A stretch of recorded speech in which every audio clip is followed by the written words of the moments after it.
जियो credit, जो जियो financial services की पूर्ण स्वामित्व वाली सहायक कंपनी है।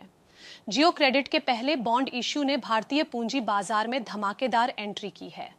कंपनी ने इस कॉरपोरेट बॉन्ड इश्यू के जरिए 1000 करोड़ रुपए जुटाए हैं, जिसमें 2 साल 10 महीने की परिपक्वता अवधि वाले बॉन्ड्स को 7.19% की कट ऑफ यील्ड पर बेचा गया। इतना ही नहीं, इस इश्यू का बेस साइज 500 करोड़ रुपए, लेकिन 1500 करोड़ रुपए की बोलियां मिली। यह बेस साइज से 3 गुना ज्यादा है। चलिए जानते हैं इससे जुड़ी सारी जानकारी। नमस्कार, मैं हूं संध्या बिष्ट और आप देख रहे हैं ईटी हिंदी।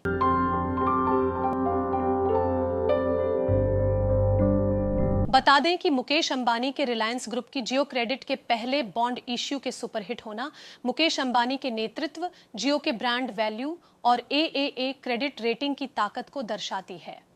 जियो क्रेडिट के बॉन्ड इश्यू का बेस साइज 500 करोड़ रुपए था, जिसने कुल 1000 करोड़ रुपए जुटाए। इसमें ग्रीन इश्यू ऑप्शन 500 करोड़ रुपए और परिपक्वता अवधि 2 साल 10 महीने यानी 15 मार्च 2028 की है। इसका कट ऑफ यील्ड 7.19% है। इसके लिए 3 गुना ओवर सब्सक्रिप्शन प्राप्त हुई है। 500 करोड़ डीडीएच रुपए के बेस साइज के लिए 1500 करोड़ रुपए की बोलियां प्राप्त हुई। इस बॉन्ड इश्यू को बीमा कंपनियां, म्यूचुअल फंड्स और अन्य संस्थागत निवेशकों का जबरदस्त रिस्पांस मिला। जियो क्रेडिट एक गैर जमा स्वीकार करने वाली नॉन बैंकिंग फाइनेंस कॉरपोरेशन है, जो कई प्रकार के लोन प्रदान करती है।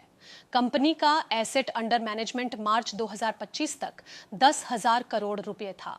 ऐसा माना जा रहा है कि जियो क्रेडिट ने इस बॉन्ड इश्यू के लिए बेहतरीन समय का चुनाव किया, क्योंकि आरबीआई ने अप्रैल 2025 में रेपो रेट को 25 बेसिस पॉइंट से घटाकर 6% किया था। इसके अलावा रिजर्व बैंक ऑफ इंडिया के ओपन मार्केट ऑपरेशन और डॉलर रुपए स्वैप के कारण मार्च के अंत में बैंकिंग सिस्टम के लिक्विडिटी को सरप्लस में बदला।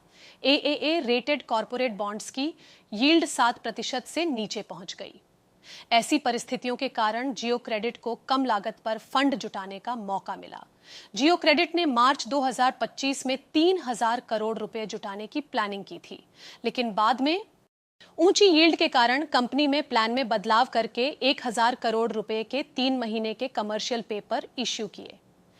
1500 करोड़ रुपए की बोलियां इस इश्यू की लोकप्रियता को दर्शाता है। मजबूत ब्रांड छवि, एएए रेटिंग, 2 साल 10 महीने की परिपक्वता की आकर्षक अवधि और प्रतिस्पर्धी यील्ड जैसे कई कारक हैं। जियो क्रेडिट का पहला बॉन्ड इश्यू तो सुपरहिट रहा।